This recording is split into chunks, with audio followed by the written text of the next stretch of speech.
dagaaladii ka dhacay Muqdisho ayay dadka waxay ku qasbeen in xilli hore ay guryahooda galaan magaaladana ay noqoto meel cabsi badan oo maran.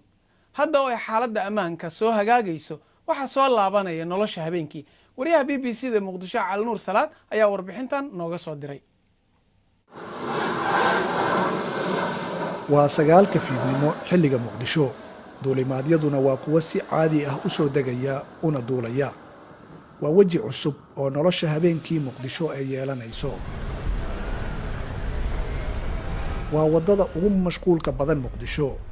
ma laha ammaan la isku halayn karo, balse khatarta weerarada habeenkii caadiyan waa ay ka yar yihiin kuwa maalinkii dhaca.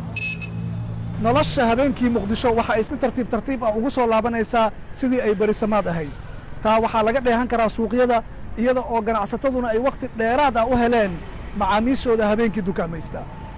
meheradaha ku yaala faras magaalaha ayaa ah kuwa ugu badan ee ka macaasha isu socodka habeenkii. waxa ay furan yihiin ilaa 12 saqda dhexe. ganacsiga habeenkii iyo maalintii hadda waqtigii hore hadda wax badan u dhaxeeyo. awal habeenkii waqti oo maqrib ayaa la iska xiri jiray, maxay ahaato waa iska rawaxi jiray guryaha xaafadaha la kala aadi jiray. hadda waqtiga habeenkii iyo maalintii habeenkii shaqo badan. dadka habeenkii dukaamaysta waxa ay u badan yihiin kuwa maalinkii shaqeeya, jeeb ahaanna ladan, maadaama meheradaha waaweyn ee habeenkii furan ay sicir ahaan aad u sareeyaan. annaga haddaan aanay bulshada maalintii shaqaysa waxaa faa'iido noogu jirtaa in habeenkii ay sidoo kaleenta uu furan yahay suuqa, waayo maalintii ma heli karno inaan suuq ka adeegano, balse habeenkii oo kaleenta ilaa 6 saac 7 saac xarumaha carwooyinka iyo dhammaan way furan yihiin. marka bulshada waxaan is leeyahay waxay u tahay horumar. ciidamada ammaanka ayaa habeenkii taagan wadooyinka muhiimka ah ee Muqdisho.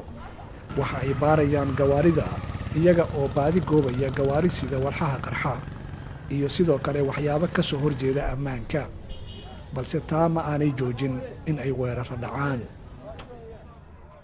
ku dhawaad 30 sannadood kadib ayay dadweynaha Muqdisho u soo daawasho tageen ciyaar kubadda cagta ah oo xilli habeen ah la qabanayo. jiilka hana qaaday xilliga burburka ayay uga dhigan tahay dhacdo cusub. Cali Nuur Salaad, BBC, Muqdisho.